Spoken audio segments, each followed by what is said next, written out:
Okay, dann kommen wir jetzt zu Punkt 7. So this brings us to point 7. The rapporteur is Judith Bunting, concerning the strategic innovation agenda of the European Innovation and Technology Institute to encourage innovation talent and European innovative capacity. Let me give Ms. Bunting the floor. Thank you, Chair, and thank you also for your welcoming remarks and good wishes in the face of Brexit. It is a truly horrible thing.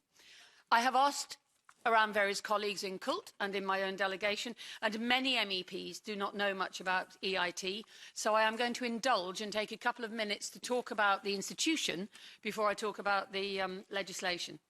First of all, in 2019, last July, the Commission presented a new legislative package, which includes a recast, which Christian Ehler will report on in a moment, and the innovation agenda, which is my responsibility. This package sets out the agenda and the budget for the next 7 years.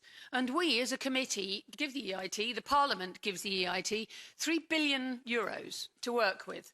We also, within this legislation, have a wonderful regional investment scheme, which will help spread the benefits across all of Europe so that our newer member states can get the benefits as well.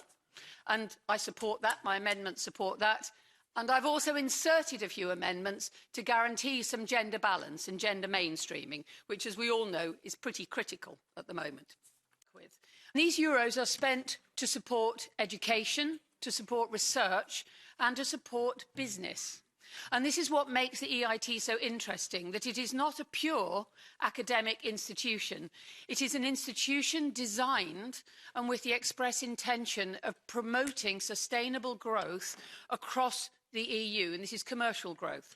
So the idea is that if we can encourage innovation, and if we can get the climate right for good technical innovation, if we have the education that supports that, and if we have the business leaders who know how to then commercialise new ideas and new services, then we can create jobs.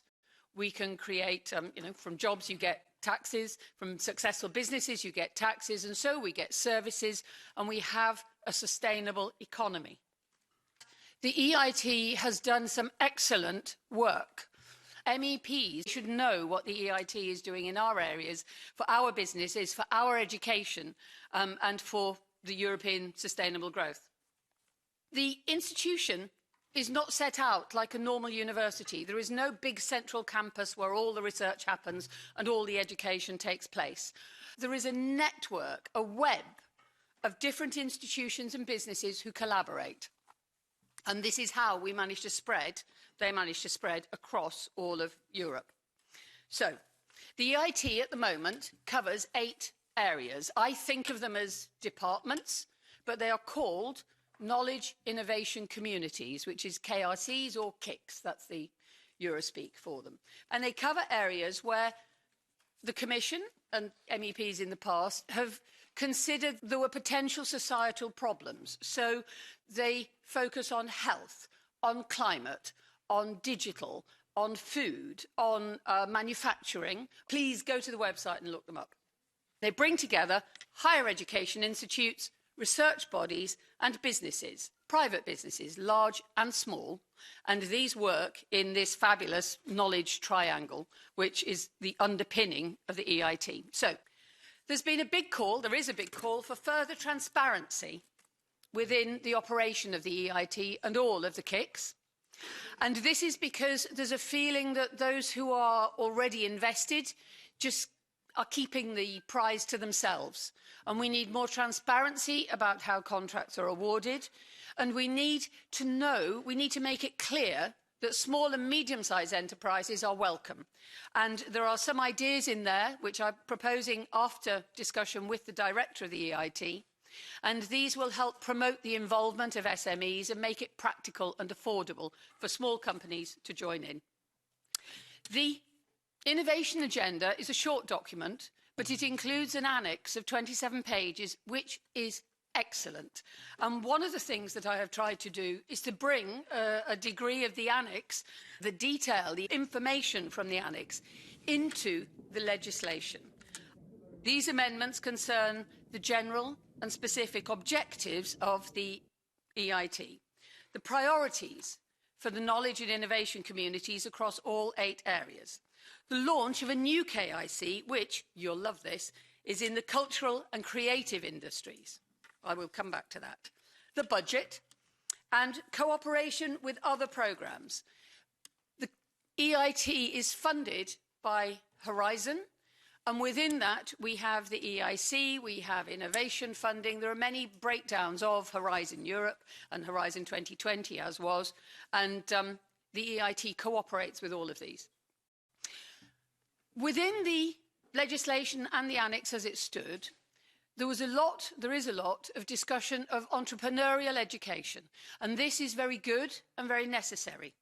One of the reasons there's so much of it, though, is because there was an audit a few years ago that said there wasn't enough within the EIT. And as ever happens in these situations, I think the Commission has gone slightly too far. The pendulum has swung slightly too far in the business direction. I do not want to remove any of those intentions, but I did want to put back science and technical education. If you don't have technical education and good technical ideas, then you have no business to develop. Even if you're looking at services, which is where the climate kick focuses, you need scientific understanding. My amendments also concern ambition. You cannot take over the world if you're not ambitious. And I'm speaking lightly there, but I've already attended one briefing from the research service that has said that we are so far behind in Europe on energy storage that we might as well pack up and go home. China has the lead there. We should be focusing our energies elsewhere. We don't want this advice to come to us for any other area of commercial and scientific development, so we need ambition, and you will find a layer of ambition through my amendments. I mentioned earlier that none of us have heard of EIT, or very few of us, so I'm supporting their marketing and communications budget.